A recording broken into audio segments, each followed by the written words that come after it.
Audiolivro de Powerless, da autora Lauren Roberts. Para todas as garotas que já se sentiram sem poder algum. Capítulo 1. Peidem. Um líquido espesso e quente escorre pelo meu braço. Sangue. Engraçado, não me lembro do guarda me cortando com a espada antes que meu punho acertasse o rosto dele. Apesar de ser um relâmpago, pelo jeito ele não conseguiu se mover mais depressa do que meu gancho de direita em seu maxilar. O cheiro de fuligem incomoda meu nariz, me obrigando a tampá-lo com a mão suja para impedir um espirro. Seria uma forma muito idiota de me flagrarem. Quando tenho certeza que meu nariz não vai alertar os imperais que espreitam logo abaixo, volto a encostar a mão na parede imunda em que minhas costas estão apoiadas, com os pés firmes do lado oposto. Depois de uma inspiração profunda que quase me fez engasgar com a fuligem, volto a subir lentamente. Minhas coxas ardem quase tanto quanto o nariz, mas me forço a continuar espremendo o corpo para cima, ainda me controlando para não espirrar. Escalar uma chaminé por dentro não era exatamente o que eu tinha planejado fazer hoje à noite. O espaço apertado me faz suar, mas engulo o medo e subo até o topo, morrendo de vontade de trocar as paredes imundas por uma noite estrelada. Quando minha cabeça finalmente irrompe, engulo com avidez o ar espesso e dou um impulso para pular a borda da chaminé, sentindo o bombardeio imediato de uma nova mistura de cheiros, muito mais desagradável do que o fedor de fuligem, grudados no meu corpo, nas minhas roupas e no meu cabelo. Suor, peixe, temperos e provavelmente algum fluido corporal se misturam para criar o aroma que envolve as alamedas dos larápios. Me equilibrando no topo da chaminé, semicerro os olhos na escuridão do telhado para inspecionar meu braço pegajoso. Sem a dor penetrante que acostuma acompanhar um corte de espada, eu quase tinha me esquecido de examiná-lo. Rasgo um pedaço da camiseta suada, grudada no meu corpo, e uso o pano para limpar o corte. A Dena vai me matar por estragar a costura. É uma surpresa quando não sinto a familiar pontada de dor ao esfregar o braço com um tecido áspero, limpando aquela coisa grudenta sem a menor paciência.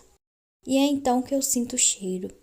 O mel dos pães doces no bolso do meu colete esfarrapado, escorrendo e pingando, me fazendo achar que era sangue. Mas é uma surpresa bem-vinda. Até mesmo ficar com a roupa encharcada de mel era melhor do que tentar limpar sangue. Respiro fundo e olho por cima das construções se desfazendo em ruínas. Não há mais eletricidade na favela, mas o rei nos cedeu generosamente alguns postes com lâmpadas. Graças aos volts e aos eruditos que usaram suas habilidades para criar uma rede elétrica sustentada, preciso de um esforço excepcional para permanecer nas sombras. À medida que se avança para longe da favela, as lojas e as casas vão ficando cada vez maiores e em melhores condições. Barracos se transformam em casas, casas em mansões, seguindo até a construção mais intimidamente de todas. Forçando a vista na escuridão, mal consigo enxergar as torres enormes do castelo real e a cúpula da arena esférica ao lado.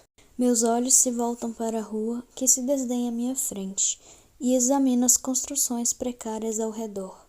A Alameda dos Larápios é o próprio coração da favela, bombeando o crime e o tráfico por toda a cidade.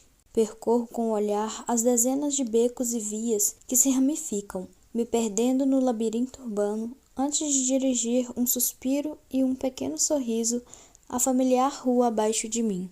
Meu lar, mais ou menos. Tecnicamente, um lar implica um teto acima da cabeça, mas é muito mais divertido olhar para as estrelas do que para um teto. Eu sei porque já tive um para analisar toda noite, quando não precisava da companhia das estrelas. Meu olhar traiçoeiro vai a paisagem até a área onde ficava minha antiga casa, espremida entre a Rua dos Mercadores e a Rua dos Olmos, onde provavelmente uma pequena família feliz está sentada em volta da mesa de jantar, rindo e falando sobre o dia. Ouço uma pancada seguida por murmúrios, me arrancando dos pensamentos ressentidos. Fazendo força para ouvir, mal consigo identificar a voz abafada e profunda do guarda que dispensei gentilmente das obrigações há pouco tempo. Veio por trás de mim, em silêncio, feito um camundongo. E então, quando percebi, levei um tapinha no ombro e um soco na cara. Uma voz feminina muito irritada e aguda ecoa subindo pela chaminé. Você é um relâmpago, pelo amor da peste. Não deveria ser mais rápido ou algo do tipo? Ela suspira. Você conseguiu dar uma olhada no rosto da pessoa antes de deixar que me roubassem de novo? Só vi os olhos, murmura o guarda. Azuis, muito azuis. A mulher bufa irritada. Grande ajuda. Agora vou parar todo mundo na rua para ver se os olhos combinam com essa descrição detalhada. Muito azuis. Contenho um sorriso quando ouço um estalo na outra extremidade do cômodo, seguido por um coro de passos abafados. Pelo gemido da madeira apodrecida se movendo sob vários pares de botas, deduzo imediatamente que mais 3 guardas se juntaram à caçada. E essa é minha deixa. Pulo da chaminé e seguro na beirada do telhado, balançando as pernas até pendurar sobre a rua. Soltando todo o ar, abro as mãos e mordo a língua para não gritar, quando a gravidade me puxa para o chão. Com uma pancada suave, caio sem elegância em uma carroça cheia de feno. A palha me espeta através da roupa como uma das almofadas de alfinetes de Adena. E uma nuvem de fuligem e feno sobe na brisa da noite quando salto para a rua. Depois de um tempo gasto arrancando palha do cabelo, começo a jornada de volta ao forte, serpenteando por entre as velhas carroças dos comerciantes, deixadas na rua durante a noite. Os pés dançando sobre o lixo e as bugigangas. Larápios encostados nas paredes dos becos ou enfiados entre as construções trocam sussurros quando eu passo. Sinto o peso da adaga enfiada na bota e relaxo com o conforto do aço frio, ao passar por um grupo de outros sem-tetos amontoados na noite. Dá para ver o brilho fraco dos campos de forças roxos, que protegem alguns, mas outros nem têm sequer uma habilidade que os permita dormir em paz, o que é exatamente o que os leva a chamarem a favela de lar. Ando a passos rápidos e seguros, enquanto meu olhar varre os becos, jamais abaixando a guarda. Os pobres não discriminam. Um xelim é um xelim. E esses sujeitos não se importam de atacar alguém em piores condições do que a deles para ficar com a moeda. Vários guardas cruzam meu caminho enquanto seguem em zigue-zague pelas ruas, me obrigando a desacelerar para me afastar deles. Cada loja, cada esquina e cada rua foi agraciada com a presença de policiais maliciosos, com uniformes brancos. Esses imperais violentos foram postos ao longo de toda a Alameda dos Larápios, por decreto do rei devido ao aumento na criminalidade, o que certamente não tem a ver comigo. Entro em um beco menor, aparentemente sem saída, e avanço até o final. Em um canto, vejo uma barricada feita de carroças quebradas, papelão, lenços velhos e só a peste sabe o que mais. Antes mesmo de chegar à pilha de lixo, que chamamos de lar, um rosto meio escondido por cachos revoltos, que descem até os ombros, surgem por cima do forte. Conseguiu? Desdobrando as pernas compridas, ela se levanta sem esforço e atravessa a parede de 1 metro de altura da nossa barricada de lixo. Depois, vem correndo em minha direção com tanta esperança nos olhos que seria de imaginar que eu lhe ofereci um teto de verdade e uma refeição quente. Porém, ainda que eu não possa lhe dar isto, tem uma coisa muito melhor, na opinião dela. Solto um suspiro. Você me ofende duvidando de mim, Adena. Achei que você teria um pouco mais de fé nas minhas habilidades, depois de todos esses anos. Tiro a mochila das costas e pego a seda vermelha amarrotada. Não consigo conter um sorriso quando a expressão de espanto surge no rosto de Adena. Ela arranca a seda das minhas mãos, ávida, passando os dedos pelas dobras macias do tecido. Espiando entre os cachos que pendem diante dos olhos castanhos esverdeados, ela me encara como se eu tivesse erradicado a peste, e não apenas roubado um tecido de uma mulher que não vive lá muito melhor do que a gente. como se fosse um feito heróico, não vilanesco. O sorriso de Adena é tão radiante que poderia competir com o sol sobre o deserto escaldante. Pei, você faz milagre com essas suas mãos leves, sabia? Ela envolve meu pescoço, me esmagando em um abraço, que faz mais mel escorrer pelo colete e se empoçar nos meus bolsos. Por falar em mão leve, consigo me soltar e enfiar as mãos nos bolsos. Pego 6 pãezinhos doces, pegajosos e amassados, só um pouquinho menos apetitosos agora que foram polvilhados com feno. Adena arregala os olhos antes de pegar um pãozinho da minha mão, com a mesma avidez com que segurou o tecido. Ela se vira no meio da mordida e vai até o nosso forte, se jogando nos tapetes ásperos e descoloridos dentro da barricada. Em seguida, dá um tapinha no lugar ao seu lado, cheio de expectativa. Diferente dela, eu pulo sem qualquer elegância por cima da parede do forte antes de me sentar. Aposto que Maria não ficou muito feliz em ter sua loja assaltada de novo. A coitada deveria mesmo melhorar a segurança. Adena mastiga um pão doce, com um sorriso torto se juntando às migalhas grudadas no rosto. Apesar de eu ter roubado a mulher no mínimo uma vez por mês nos últimos anos, por enquanto ela só conseguiu concluir que eu sou um ele. Pelo menos está tentando. Na verdade, digo dando de ombros, Maria conseguiu que mais 2 imperais fossem postados perto da loja, além dos de sempre. Ela deve estar ficando cansada de todos os pãezinhos doces roubados, ano após ano. Adena semicerra os olhos ao ver meu sorriso. Graças à peste não te pegaram, Pei. Assim que a frase ressoa pelos lábios dela, meu maxilar trinca, enquanto o dela permanece aberto no meio de uma mordida. Adena se encolhe franzindo a testa e pigarreando. Desculpe, é só um mau hábito, diz. Meus dedos vão até o anel grosso no meu polegar, girando-o distraidamente e consigo esboçar um sorriso fraco. Este é um assunto que geralmente tentamos evitar, mas é minha culpa que tenha se tornado constrangedor para começo de conversa. Tudo por causa de um momento de fraqueza pelo qual eu gostaria de não sentir tanto alívio. Você sabe que não são as palavras que me incomodam, é o significado delas, interrompe Adena, com um sorriso e uma imitação assustadoramente precisa da minha voz. Quase engasgo com a minha risada e o pedaço de pão doce. Está me imitando, é? Como uma resposta, ela dá uma mordida no pãozinho antes de completar de boca cheia.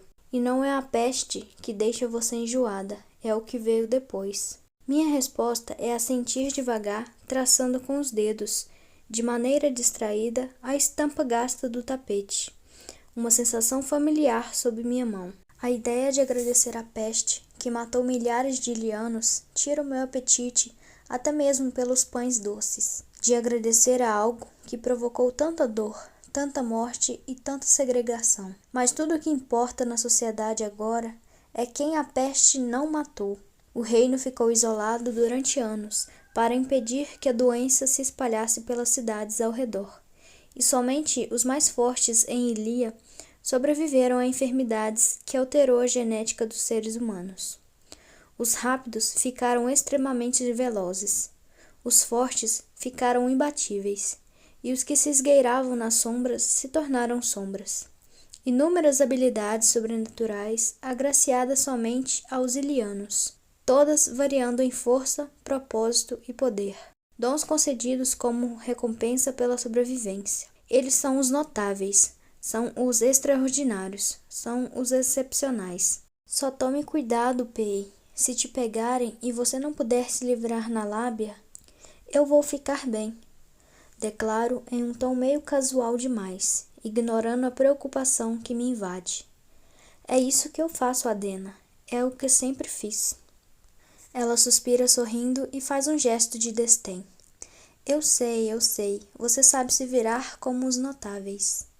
Sinto de novo aquela onda de alívio, seguida por uma mistura de culpa e gratidão por ela me conhecer como ninguém. Porque nem todos os que sobrevivem à peste tiveram a sorte de ganhar habilidade. Não, os comuns eram apenas isso, comuns. e nas décadas depois da peste, os comuns e os notáveis viveram em paz. Até que o rei Edric decretou que os comuns não pertenciam mais ao seu reino. Isso foi há mais de 3 décadas, quando uma doença se espalhou pela terra. Devido ao surto do que quase certamente era só uma enfermidade qualquer, os curadores do rei aproveitaram para dizer que os comuns estavam transmitindo uma doença indetectável, afirmando que era provavelmente por isso que não haviam desenvolvido habilidades extraordinárias, que o contato prolongado com eles era prejudicial para os notáveis e seus poderes, e que com o tempo os comuns levariam ao fim das habilidades que os notáveis tanto lutavam para proteger. Luto contra a vontade de revirar os olhos ao pensar nisto. Meu pai achava que tudo era conversa fiada, e eu não discordo. Mas, mesmo se eu tivesse alguma prova de que o rei estava mentindo descaradamente, não é como se fossem acreditar em uma garota da favela. Mas o rei não poderia permitir que sua sociedade notável fosse enfraquecida, ou coisa pior, por meros comuns. Para os extraordinários, a extinção não era uma possibilidade. E assim teve o início o expurgo. Mesmo agora, décadas mais tarde, as histórias dos corpos espalhados na areia sobre o sol escaldante são contadas em tom casual, em volta de fogueiras, contos de terror sussurrado entre as crianças. As mãos pegajosas de Adena se fecham sobre a minha, os dedos cobertos de mel, doces como o sorriso largo que ela dirige a mim. Meu segredo está guardado no brilho dos seus olhos, na lealdade estampada em sua expressão. Passei uma parte muito grande da minha vida conformada com o fato de que nunca viveria algo verdadeiro de novo, que toda amizade seria falsa, que toda gentileza seria calculada. Esconda seus sentimentos, esconda o medo, e o mais importante, esconda-se por trás da sua máscara. Ninguém pode saber, Paden. Não confie em ninguém, só nos seus instintos. A voz suave do meu pai ecoa estranhamente ríspida na minha cabeça, lembrando-me que cada parte da minha vida deveria ser uma mentira, e que a garota sentada à minha frente deveria ser enganada, como o restante do reino. O egoísmo só tomou conta da minha sanidade por uma única noite, mas foi o suficiente para colocar nós duas em perigo. Certo, chega de falar sobre a peste, diz Adena, alegre, examinando o beco antes de acrescentar. E sobre a sua situação?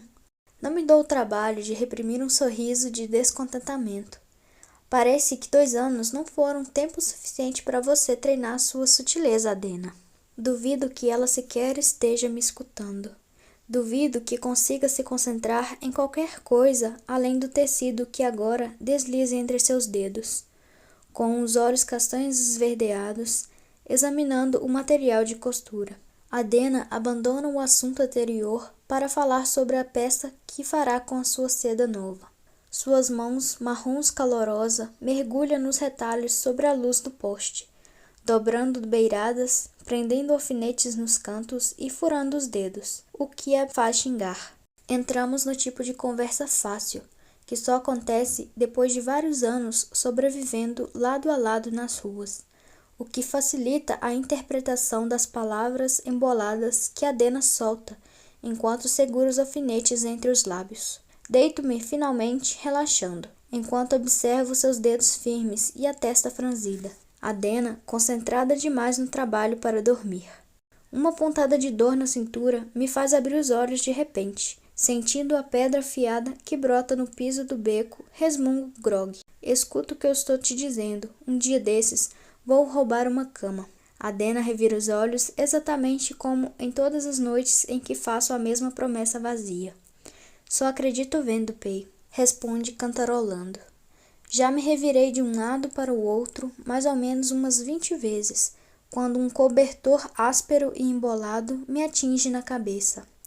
Se você não parar de se mexer, juro que vou te costurar na porcaria do chão, diz Adena com uma doçura de um pãozinho coberto de mel. Só acredito vendo.